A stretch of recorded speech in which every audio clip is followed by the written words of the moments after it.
여러분 성공의 정의가 뭘까요? 저는 사람마다 다르겠지만 저는 내가 만나고 싶은 사람을 언제든지 만날 수 있는 거라고 생각해요.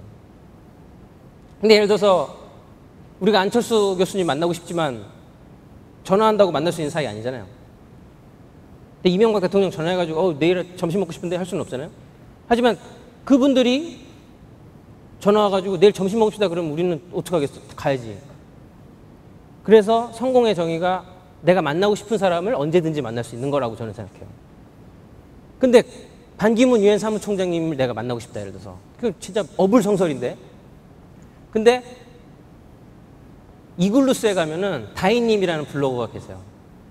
그분이 뭘 하셨냐면 삼각김밥을 매일 드시고 블로깅을 하기 시작했어요. 이 삼각김밥은 뭐 염도가 더 진하고 뭐 김이 더 뽀스락뽀스락하고 밥풀이 어떻습니다. 그래서 별점을 매겨가지고 하나씩 올려요. 처음엔 사람들이 죄송해요 왜 저래 그랬어요. 근데 매일매일 올렸어요. 모든 편의점에 삼각김밥 더 이상 먹을 게 없었고 도시락도 리뷰하고 이제 뭐 음료수도 먹어보고 지금 거기 올라가면 2,000종 이상의 리뷰가 올라가 있어요. 지금은 어떻냐? 편의점이 오히려 신상품을 출시할 때 거기 가서 먼저 드시게 해보고 반응이 괜찮으면 출시를 하는 정도가 됐어요. 근데 그분은 처음에는 사람들이 손가락질했죠. 저 뭐 하는 거야? 그런데 어처구니 없는 영역을 찾아가지고 그걸 지속하고 반복하고 해가지고 사람들한테 그걸 표현했죠. 지금 다른 길을 찾기가 어렵다라고 이야기하는 건 다 핑계예요. 얼마든지 비어있는 분야가 있어요. 하다못해 지금 예를 들어서 봅시다. 여러분이 대강당 여기서 연대 대강당에서 열리는 모든 강의를 다 들었다. 아니면 여기서 채플 열리잖아요.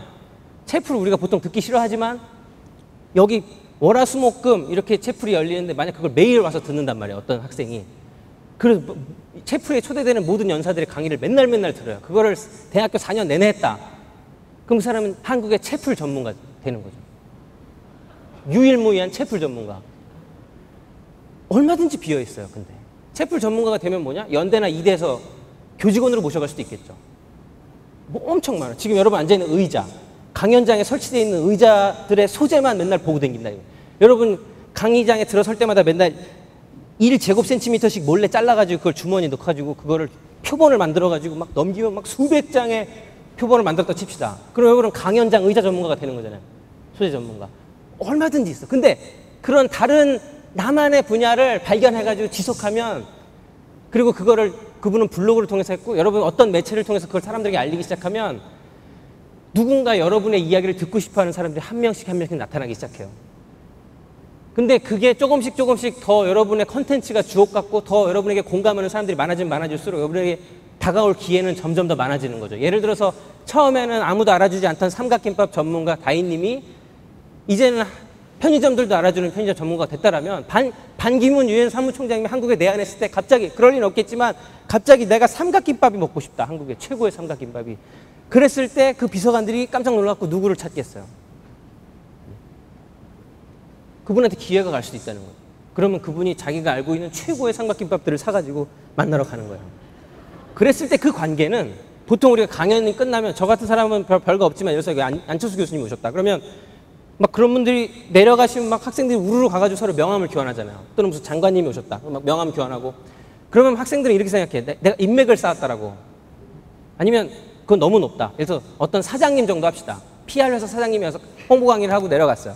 그래서 막 명함을 주고받아서 잠깐 이야기했어. 한 5분. 근데 그걸 가지고 내가 이 사람한테 연락하면 이제 나 뭐 되겠지. 인맥을 쌓았다. 그래서 친구한테 보여주고 하는 경우가 굉장히 종종 있는데 그거는 완전히 틀린 이야기예요.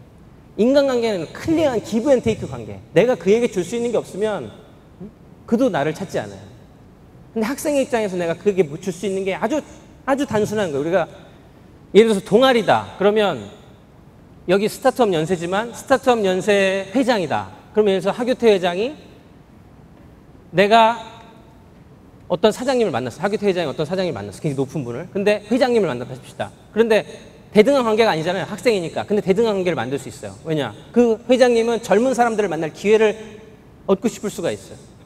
자기 제품을 먼저 보여주고 젊은 친구들의 인사이트를 듣고 싶어 할 수도 있어요. 근데 그분한테 이 친구는 학생들과 만날 수 있는 기회를 제공할 수 있는 사람이잖아요. 이 관계는 기브 앤 테이크, 대등한 관계가 되는 거예요. 서로 도움을 주고받을 수 있는. 항상 관계라는 게 내가 그냥 마냥 없구만 싶은 사람들을 아무리 찾아가 봐야 내가 줄 수 있는 게 없으면 도움이 될 수 없어요. 그렇기 때문에 내가 줄 수 있는 걸 조금이라도 만들기 위해서 바로 여러분은 무엇인가의 전문가가 되어야만 한다는 것이고, 그 전문가가 어떻게 되느냐? 그런 아주 사소한, 아직 아무도 발견하지 않은 작은 영역을 발견해서 지속하고 그걸 남들이 알아주고 하면서 여러분이 무엇인가의 각각의 무엇인가의 전문가가 되고, 그러면 적어도 일반 학생일 때는 얻을 수 없었던 새로운 기회들을 조금씩 얻게 된다. 그러다 보면 언젠가는 내가 돌아보면은 굉장히 많이 와 있다.